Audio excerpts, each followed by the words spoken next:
And today we are back again with Mr. Vincent Agaba on set with us. Mr. Vincent, it's a pleasure having you again today, 2 times in a row. Thank you, Christabel. Thank you for always inviting me, and I'm happy to be part of the property show. Last week, we were talking about our real estate industry, where we've come, where we are today, and I'd like us to continue the same trend. When we look at our real estate market, commercial versus residential, which is picking up faster and which is actually growing at a faster rate? I can tell you, if we do scientific feasibility studies and look where the demand is versus the supply, residential should be actually outpacing commercial. And the reason is clear, because we have more rural urban migration and we have more people in need for shelter, and therefore they need where to sleep. And therefore the provision of a home and shelter for the population is actually critical.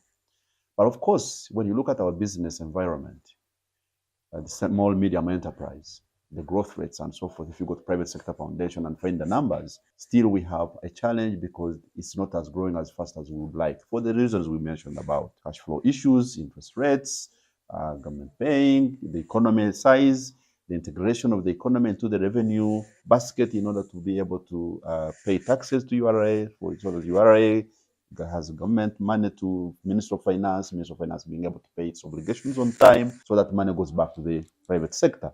That creates an issue in terms of how the private sector, small, medium enterprises grow and so forth. Now, the commercial side is supposed to accommodate the small, medium enterprises, the office space, the shops, the saloons, we have retail spaces in terms of shopping malls and arcades, and we have, of course, this office environment in terms of having all these high-rise buildings and so forth. So that is the issue.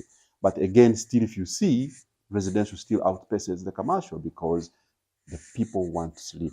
People want to be where. The only issue we have around the residential area is the mismatch between supply and demand. What I mean is that you have buildings that are built probably that are outside the bracket of what the population can afford. Now, why is a proper feasibility study before projects are built up? The other element around that is the engagement of professionals within the built environment. We have professionals who actually should be sitting around the table when these developments are taking place. The architects, the surveyors, the engineers, the real estate agents, including managers, must be on the table to advise a very feasible project so that it's scientifically approached. But if me and you, Christabel, get our money and go and sit somewhere around with a junior architect and design a building according to what we like, according to what we have seen, and what our budgets can handle, without factoring in the demand and supply, then we're going to put up a building and we wake up later when it's finished and say, oh, we were off the market. You're building 3-bedroom apartments when the market needs one-bedroom apartments. Yes. You're building a building in a location that actually saturation of transport and accessibility is not proper. And you're targeting a young graduate from the university who does not have a car to access the area. So the house is not the price only of the house, the rent. It's about how you go there. It's about the configuration, the location, the utilities, the style, everything. So add that cost to the rent. Then that's what we call the actual rent. There is what we call substantial rent, which is the rent of the apartment, but plus the transport, plus the water, plus the electricity, plus the cleaning, plus the security, how we reach there. That becomes the gross rent. And most of us don't think about that gross rent. And then we put the product on the market and to find out actually that people are saying, no, it's too far. Oh, it seems so secure. Oh, 3, it is not this. And therefore the buildings are empty. But in principle, if we build to demand, residential is stable. People need to sleep. I can tell you from experience, apartments of 1 bedroom, 2 bedrooms, are highly vacant in our own portfolio. They're always full. People come out, others enter. And you are looking at a bracket of at least 500,000 K for the middle upper, up to about 1.2 million shillings per month.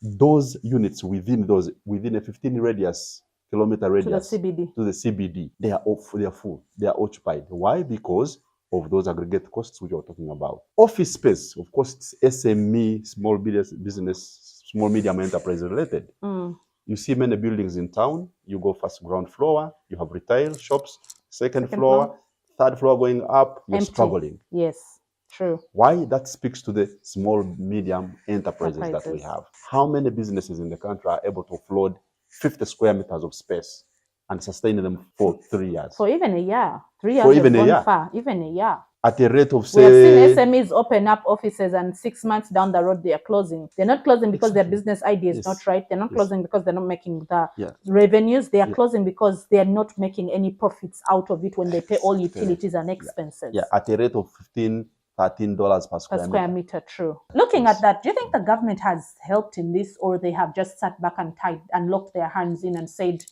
this is an open market, free market, private sector, we're not entering it? No, I think the government has done or is doing its part on the other side, but what we need to do is, of course, to reduce the level of informalization in our business operations. There are many businesses in this country that run informally. So the efforts should be put towards formalizing these businesses. Because I can tell you, Christabel, looks easy to run an informal business, but it's more expensive in sustainability in the long term. Because when you are formal, you are told, have audited the books of accounts, record every transaction, receipt every transaction. What that does, it gives you an overview of your business operation. It gives you an forecast of where your business is going. And that actually builds into your sustainability model. So if you are occupying 30 square meters today, you will not, out of emotions or out of excitement, increase it to 100 square meters. because you know your financials. Yes, you know your flow of income and you know where you're going. You know what you can handle and what you cannot handle. But now if you don't have that, you get a deal which comes in with 50 million shillings from you have somewhere. 30 million profit and you're Then like, we go. let me expand. You expand, you increase space. Remember, rent is a constant overhead. Cost monthly. Yes. Then in that period, no exact same deal appears again. True. The next thing, you're packing your bags, but because you're operating informally. So we need to encourage formalizations of business. But also that is interesting for government in terms of revenue collection.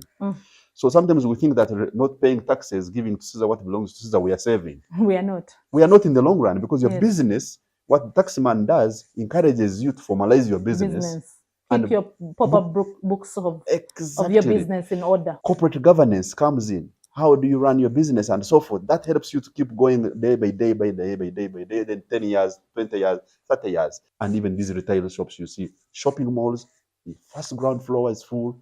Up, you go to all our malls, most of them, up there, they are struggling to occupy it, to fill it up, because the small, medium enterprises that should be sustaining those spaces are struggling with informal way of running. With our real estate, where do you think we are headed? There is a future. There is a future. One I can tell you, Christabel, is Uganda is the most beautiful country. True. No doubt. No doubt, no doubt, no doubt. What we just need is that, as you said, as population increases, which is actually building into consumer base, because there is a challenge between population growth and also people have different theories.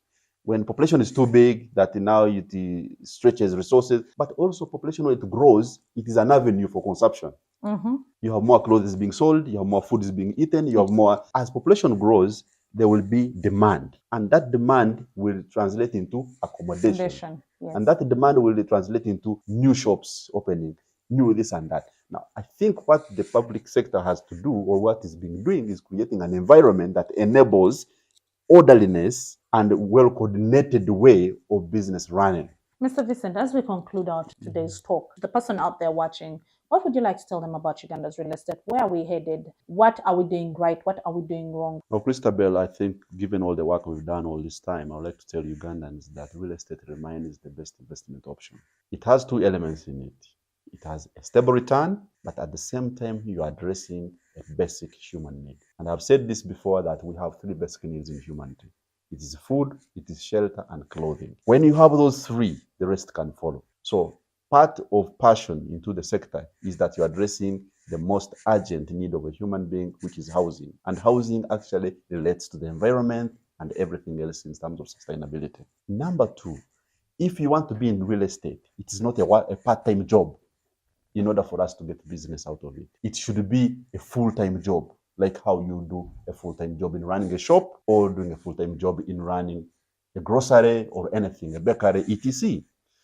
The challenge I've seen is that somehow when we have made money from somewhere, we just go into real estate as part of a part-time investment. But what that does into ourselves is that it does not give us ample time to study the market and understand the gaps in the market and where we should intervene. So we rush and we say, okay, I have my plot, let me put apartments. But it is more than that. It's more understanding about the feasibility study of that location and also looking at different financing options that you need to, so that in order to unlock that investment over a period of time.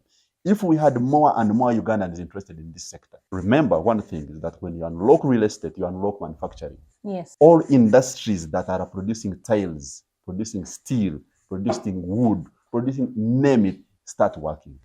We are also building infrastructure because every neighborhood that is opened up for housing projects, roads come along with it. Water is extended, power lines are extended, optic fiber is extended in terms of telecoms. So you're also contributing to infrastructure development of the country. Mr. Vincent, it was a pleasure having you on set. Good to Thank you meet so Mr. much. Bell. Thank you. And there you've had it. It was a pleasure having you with us today on the show.